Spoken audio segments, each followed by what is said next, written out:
کیونکہ میرے سامنے کوئی اور نہیں بلکہ وہی لڑکی کھڑی تھی جس کے لیے میں نے اپنی گاڑی تک بیچ دی تھی، لیکن اس کی آنکھیں کہیں دیکھی دیکھی لگ رہی تھی۔ میں اپنے ذہن پر زور ڈال رہا تھا کہ یہ آنکھیں پہلے کہاں دیکھی تھی، مگر بہت ذہن پر زور ڈالنے کے بعد بھی کوئی اثر نہیں ہو رہا تھا، کچھ یاد نہیں آ رہا تھا۔ میں نے اپنی سوچوں کو جھٹکا۔ سب سے زیادہ حیرت کی بات تو یہ تھی کہ آخر وہ زخمی لڑکی یہاں کیا کرنے آئی تھی۔ میں دنگ سا اسی لڑکی کی طرف دیکھ رہا تھا جب پولیس والا اس لڑکی کے پاس آیا اور اس کو کرسی پر بیٹھنے کا کہا۔ وہ لڑکی وہاں بیٹھ گئی اور نہ جانے ہلکی سی آواز میں پولیس کو کچھ کہنے لگی۔ بات کرتے ہوئے کبھی وہ میری طرف دیکھ لیتی تو کبھی میری طرف اشارہ کرتی۔ مجھے بہت بے چینی ہونے لگی تھی، آخر یہ کیا کہہ رہی تھی؟ کیا یہ میری بیل کروانے آئی تھی؟ مگر اس کو یہاں کا پتہ کیسے ملا، اور پھر یہ کیسے جانتی تھی کہ میں جیل میں ہوں؟ ایسے بہت سے سوالات میرے ذہن میں گھوم رہے تھے، مگر مجھے کوئی سرا نہیں مل رہا تھا۔ میں بہت عجیب محسوس کر رہا تھا، میرا دل عجیب ہی لے پر دھڑک رہا تھا۔ ابھی مزید کچھ سوچتا کہ اچانک ایک پولیس اہلکار میرے پاس آیا اور بولا کہ تمہاری بیل ہو گئی ہے۔ میرے دل میں ایک الگ سی ہلچل مچ گئی تھی۔ جو سوالات پہلے حیرت سے میرے دماغ میں آئے تھے، اب ان پر جوابات کی مہر لگ گئی تھی کہ کچھ بھی ہو جائے میں جان کر رہوں گا کہ آخر اس لڑکی کو مجھ سے کیا لینا دینا ہے، یہ لڑکی مجھے کیسے جانتی ہے۔ میری بیل ہو گئی تو میں گھر کے لیے روانہ ہو گیا۔ وہ لڑکی بھی میرے ساتھ تھی۔ میرے دل میں جو سوالات تھے میں اس لڑکی سے پوچھنا چاہتا تھا، مگر سمجھ نہیں آ رہا تھا کہ کہاں سے شروع کروں۔ وہ لڑکی بھی خاموشی سے میرے ساتھ چلتی جا رہی تھی۔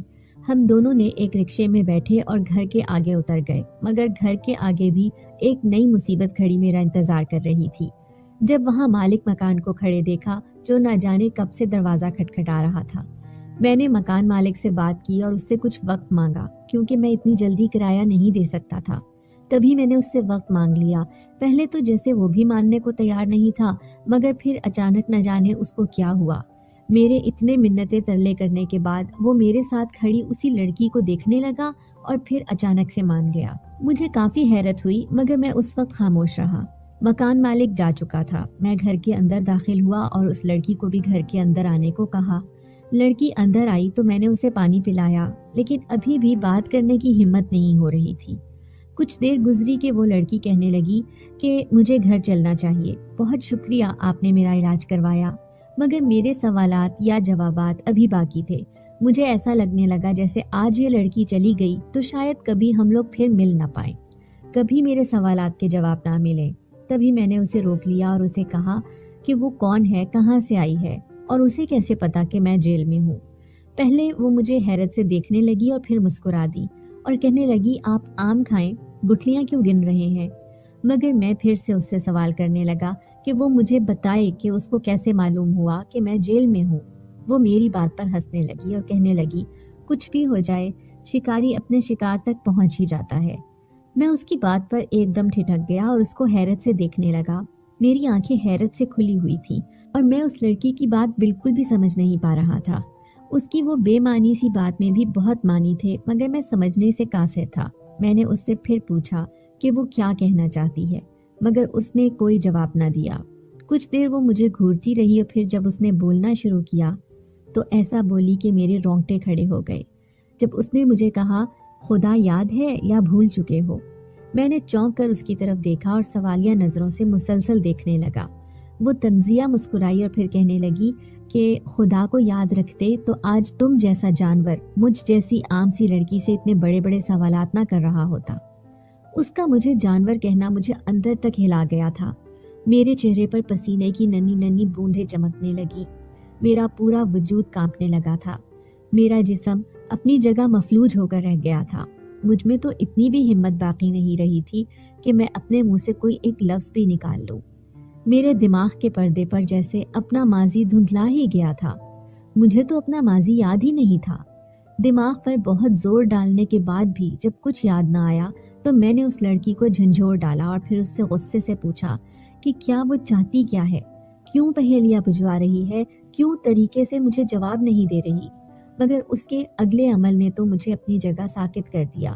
جب اس نے میرے چہرے پر زناٹے دار تھپڑ مارا اور کہنے لگی تمہاری جرت کیسے ہوئی مجھے ہاتھ لگانے کی، ہر مرتبہ میں معصوم اور کمزور نہیں ہوں گی کہ جو تمہارا دل کرے تم وہ کرو۔ اب کی مرتبہ میں تم پر غالب آؤں گی، کیونکہ اب میں پہلے والی نرمین نہیں ہوں۔ یہ نام تو میں نے کہیں نہیں سن رکھا تھا۔ کون تھی یہ نرمین؟ میں تو اس کو جانتا بھی نہیں تھا۔ میں نے اسے غصے سے کہا کہ میں تمہیں نہیں جانتا، چلی جاؤ یہاں سے۔ تو کہنے لگی، تم مجھے جان بھی کیسے سکتے ہو؟ جب میری عزت خراب کی تھی تب بھی تو مجھے نہیں جانتا تھا، میری جان بچا کر بھی تم مجھے نہیں جانتے، اب تم کبھی مجھے جان بھی نہیں پاؤ گے، کیونکہ میں تمہیں اتنا موقع ہی نہیں دوں گی۔ عزت خراب کرنے والی بات نے مجھے چونکا دیا۔ میں نے چونک کر اس لڑکی کی طرف دیکھا، وہ آنکھوں میں آنسو لیے میری طرف ہی دیکھ رہی تھی۔ دھیرے دھیرے میرے پاس آنے لگی اور کہنے لگی، کچھ یاد آیا؟ جو کالج کی لڑکی بے حد معصوم تھی، تم نے اور تمہارے دوستوں نے مل کر اس کی عزت خراب کر دی اور اس کو ساری زندگی کے لیے باہر کر دیا، تاکہ وہ نہ خود سے نظریں ملا سکے اور نہ ہی کسی اور سے۔ بہت لمبا سفر طے کیا ہے میں نے، اب کم از کم تمہیں ایسے ہی نہیں چھوڑوں گی۔ وہ مسلسل کچھ نہ کچھ کہے جا رہی تھی، مگر میرے دماغ میں تو صرف ایک ہی بات جا رہی تھی کہ میں نے اس لڑکی کی بھی عزت خراب کی تھی۔ کچھ بھی ہو جائے، ہم کبھی بھی ماضی سے بھاگ نہیں سکتے۔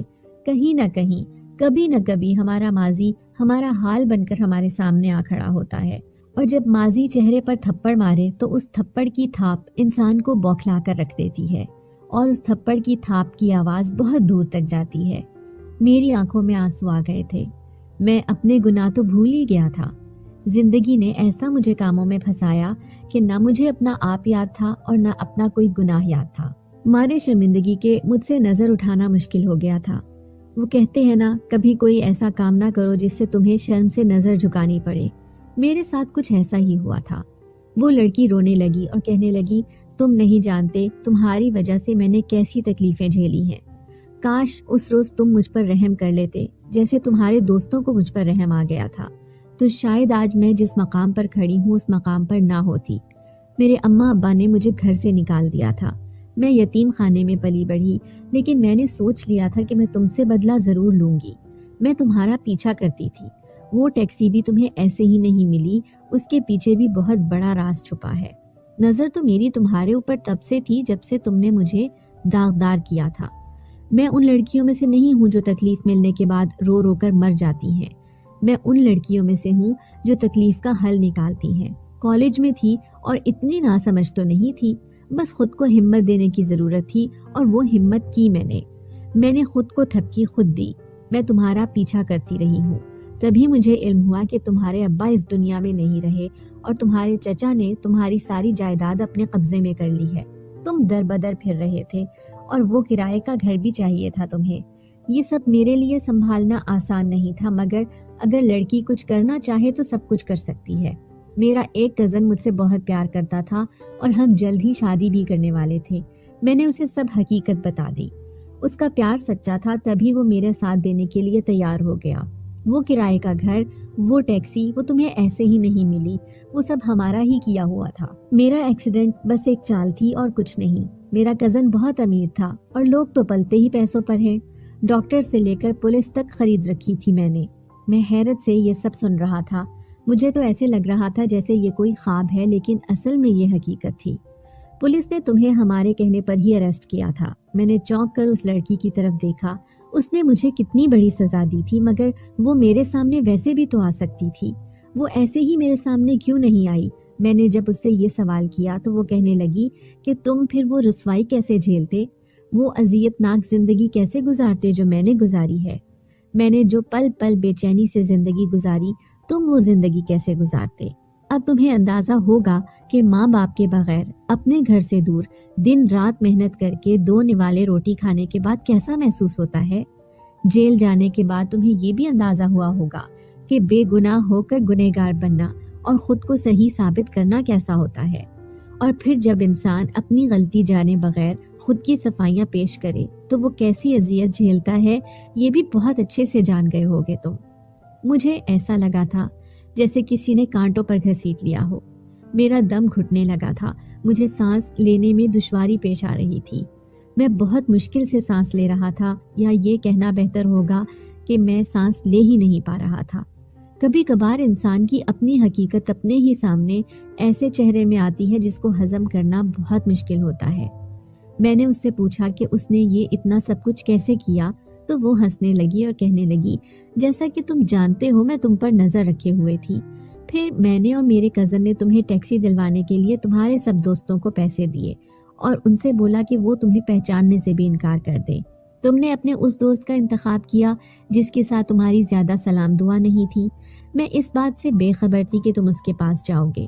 تمہیں وہاں سے ٹیکسی مل گئی تو میں نے اگلی منصوبہ بندی شروع کر دی.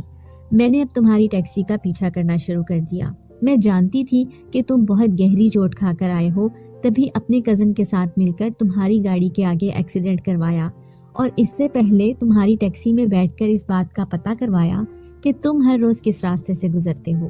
میرے دماغ میں دھماکے ہو رہے تھے اور دل بار بار یہی کہہ رہا تھا کہ جو بھی مجھے نظر آ رہا ہے وہ سب جھوٹ ہو، کچھ بھی حقیقت نہ ہو.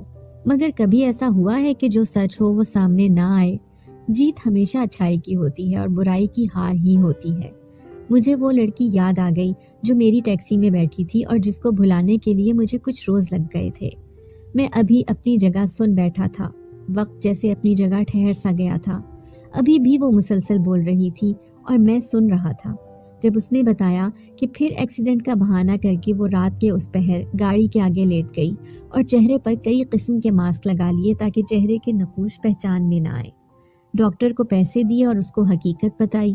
پھر پولیس کو پیسے دے کر اس کو حقیقت بتائی اور پھر تمہیں بغیر تمہارا قصور بتائے گرفتار کروایا.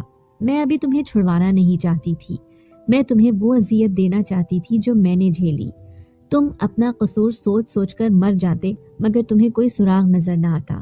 پھر تمہیں احساس ہوتا کہ ذہنی اذیت کیا ہوتی ہے. میں نے اس سے پوچھا کہ پھر مجھے کیوں چھڑوایا؟ تبھی وہ قہقہا لگا کر ہنس پڑی اور کہنے لگی میں کچھ دنوں میں پردیس چلی جاؤں گی، پھر تمہیں آزادی مل جاتی. تبھی میں نے سوچا کیوں نہ اپنے مجرم کو خود ہی سزا دی جائے. وہ اتنا کہہ کر خاموش ہو گئی. اس کی آنکھوں سے آنسو بہہ رہے تھے اور پھر وہ وہاں سے چلی گئی مگر مجھے مار گئی. میرے اندر کا اقبال مر گیا تھا. نرمین نے مجھے بدل دیا تھا. وہ وہاں سے جا چکی تھی مگر میں وہاں ہی ٹھہر گیا تھا. مجھے وہاں سے ہلنے میں کئی سال لگ گئے لیکن آج بھی نرمین مجھے کبھی نہیں بھولی تھی. وہ چھوٹی سی لڑکی میری زندگی ہلا گئی تھی. میں اس کے جانے کے بعد 5 وقت کا نمازی بن گیا تھا. جو گناہ کیے تھے وہ تو نہ جانے میرے معاف ہونے تھے یا نہیں، مگر اب میں نے ایک نیک انسان بننے کی کوشش شروع کر دی تھی اور میں نے سن رکھا تھا کہ گناہ پہاڑ جتنے بھی ہوں مگر توبہ کا ایک آنسو انسان کے سارے گناہ جھاڑ دیتا ہے. میں نے قرآن کا ترجمہ شروع کر دیا تھا، برائی سے رک گیا تھا اور اچھائی کی طرف چل پڑا تھا. مجھے دنیاوی کسی چیز کی طلب نہیں رہی تھی. کئی لوگ مجھے دیکھ کر باتیں بھی کرتے، میرے کئی دوست مجھے تانے دیتے، مگر میں یہ سوچ کر سب بھول جاتا کہ شاید میں اس سب کا حقدار ہوں اور پھر سے اپنی مرمت شروع کر دیتا. چند سال گزرنے کے بعد ایک ایسی لڑکی سے شادی کر لی جس کے ساتھ زیادتی ہوئی تھی. میں نے اس کو عزت دی اور اس کے ساتھ زندگی گزاری. میری ماں کبھی واپس نہیں آئی تھی. میں تو یہ بھی نہیں جانتا تھا کہ وہ زندہ ہیں بھی یا نہیں، اور نہ ہی کبھی میں نے ان کو تلاش کرنے کی کوشش کی کیونکہ میں ان کے سامنے جانے کی ہمت بھی نہیں رکھتا تھا. مجھے ایسے لگتا تھا کہ جیسے وہ سب جو بھی میرے ساتھ ہوا میرا ہی قصور تھا. میں اب ہر ہفتے ابا کی قبر پر بھی جاتا، ان سے بیٹھ کر کئی گھنٹے باتیں کرتا، ابا کی تربیت یاد کرتا اور اس کے مطابق زندگی بسر کرنے کی کوشش کرتا. یہ سب اتنا آسان نہیں تھا.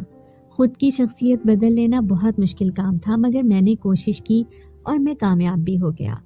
مگر دل میں ایک ہی خواہش باقی رہ گئی تھی کہ خدا مجھے بیٹی نہ دے. مجھے ڈر لگنے لگا تھا کہ اگر بیٹی ہوئی اور اس کے ساتھ وہی سب کچھ ہوا جو میں نے اوروں کی بیٹی کے ساتھ کیا تو میں کیا کروں گا. اپنی اولاد کی فکر نے مجھے بہت جلدی بوڑھا کر دیا تھا مگر اللہ نے مجھے آزمانا تھا تبھی مجھے ایک نہیں 3 بیٹیاں دیں. میں بہت روتا تھا لیکن پھر میں نے پڑھا کہ اللہ بیٹیاں اسے دیتا ہے جس میں بیٹیاں پالنے کی سکت ہو. میں نے اپنی بیٹیوں کی پرورش بہت اچھی کی تھی. میری بیوی نے میرا بہت ساتھ دیا. وہ ایک بہت اچھی شریک حیات ثابت ہوئی تھی. وہ بہت نیک عورت تھی. میں اکثر اس کے سامنے ہاتھ جوڑ کر معافی مانگتا. وہ بہت حیران ہوتی مگر وہ نہیں جانتی تھی کہ ایسا کرنے سے مجھے بہت سکون ملتا تھا کیونکہ اس کے ساتھ بھی کسی میرے جیسے جانور نے ہی برا سلوک کیا ہوگا. زندگی گزر جاتی ہے مگر کوشش کرنی چاہیے کہ زندگی کو دین کے ساتھ جوڑ کر گزارے تاکہ ہماری آخرت بھی سنور جائے.